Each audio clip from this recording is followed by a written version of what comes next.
ఇప్పుడు రాజకీయాల్లో సినిమాలు మీరు పౌల్ట్రీలో సక్సెస్, పౌల్ట్రీ మా నాన్నగారి వ్యాపారం, సినిమాల్లో సక్సెస్, రాజకీయాల్లో పరిస్థితి డెఫినెట్గా నేను ఎప్పటికైనా నేను పార్టీలు మారేటోని కాదు, పార్టీలు వదిలిపెట్టి వెళ్ళేవాడిని కాదు. కాంగ్రెస్ పార్టీ అధికారంలో ఉన్నా లేకపోయినా నేను కాంగ్రెస్ వాళ్ళలో ఉంటా. డెఫినెట్గా కాంగ్రెస్లో ఏదో ఒకటి నేను మంచి పొజిషన్ అనిపిస్తాను. నమ్మకం ఉంది. 100%. కాంగ్రెస్ పార్టీ కోసం మీరు చేసిన కాంట్రిబ్యూషన్ ఏంది? కాంగ్రెస్ పార్టీ మారకపోవడం ఒకటేనా? అది కాంగ్రెస్ పార్టీ కోసం నేను ఉత్తమన్న దగ్గర కానీ, అంతకుముందు మన డి శ్రీనివాస్ గారి దగ్గర ఉన్నప్పుడు కానీ, తర్వాత బొత్సని పీసీసీ అయినప్పుడు కానీ, పొన్నాల లక్ష్మి గారు పీసీసీ అయినప్పుడు కానీ, ఎప్పుడైనా నేను వెళ్ళి నా పనులు నాకు గణేష్ కుదా పబ్లిసిటీ పని చేయి, ఈ పని చేయండి నేను చేసేది. నాకంటే కాంగ్రెస్ పార్టీ నేను ఇష్టమని అప్పుడు వైఎస్ రాజశేఖర రెడ్డి గారు ఉమ్మడి ఆంధ్రప్రదేశ్లో కానీ, కేవీపీ గారు కానీ, వాళ్ళందరూ నన్ను అప్పుడు ఒట్టి వసంత కుమార్, బొత్స సత్యనారాయణ కానీ. బొత్స సత్యనారాయణ గారు అంటే బాగా ప్రేమ ఉన్నట్టు. అరే నన్ను ఎవడు అభిమాని, నువ్వు ఇప్పుడు నన్ను పిలిచావన్నా, నువ్వు మాట్లాడుకున్నావు, నేను బయట పోయిన తిట్టమని నేను తిట్టాను.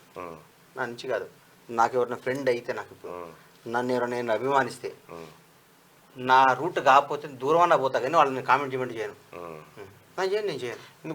అయితే గతంలో చాలా మంది అనుకునేది, నేను కూడా విన్నా, బొత్స సత్యనారాయణ గారికి బండ్ల గణేష్ గారు ఈ ప్రపంచంలో ఎవడో బినామీ ఉండడన్నా, అది గుర్తుపెట్టి. అయితే అనుకునేది ప్రేమించవచ్చు, అభిమానించవచ్చు. నేనేమంటున్నా, మిమ్మల్ని ఆ రకమైన క్వశ్చన్ వేయట్లేదు, ఇది సహజంగా వాళ్ళు అనుకున్నారు. తప్పేముంది?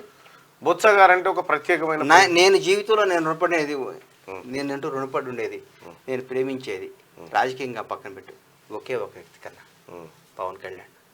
ఈ కథ వాళ్ళందరితో నాకు మామూలే. పవన్ కళ్యాణ్తో మీకున్న బంధం ఈ స్టేటస్ ఇచ్చింది ఆయనే నాకు. ఎట్లా? బండ్లా గణేష్ అనే పేరు ఇచ్చింది ఆయనే. నా నిర్మాతని చిన్న చిన్న వేషాలు వేసేది, వాళ్ళన్న మామూలుగా వేషాలు చిన్న వేషాలు వేసేది. నాకు పవన్ కళ్యాణ్ అరే నిర్మాత అవుతావా అన్నాడు. నాకు నేనే నమ్మలేదే, నిర్మాత అయ్యేదేంది అని చేసి చూపించాడు. అది చేసి చూపించాడు. ఇవాళ రాజకీయాలు వేరుండొచ్చు.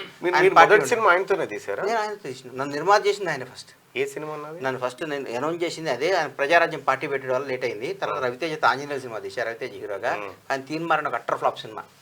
అట్టర్ ఫ్లాప్ అయితే నేను దిగులు పడ్డా, అరే అమ్మ ఇదేంద్రా మన జీవితం, సినిమా ఫ్లాప్ అయింది, ఎట్లా పవన్ కళ్యాణ్ అంటే నువ్వేం బాధపడకని ఆయన తీద్దాం అనుకున్నాడు. పాపం గబ్బర్ సింగ్ దబాంగ్ అని సల్మాన్ ఖాన్తో పెద్ద హిట్ అక్కడ. నేను అది కొంటే అది తీద్దాం అనుకున్నాం. నువ్వు తీసుకొని నాకు ఇచ్చిండు గబ్బర్ సింగ్. నా జీవితం, హీరో గారి జీవితం, తెలుగు ఇండస్ట్రీ షేప్ మార్చేసిన సినిమా ఒక గబ్బర్ సింగ్. గబ్బర్ సింగ్తో మళ్ళీ దాని తర్వాత బాద్షా ఎన్టీఆర్తో 2 సినిమాలు తీసిన, రామ్ చరణ్తో తీసా, అల్లు అర్జున్తో తీసా.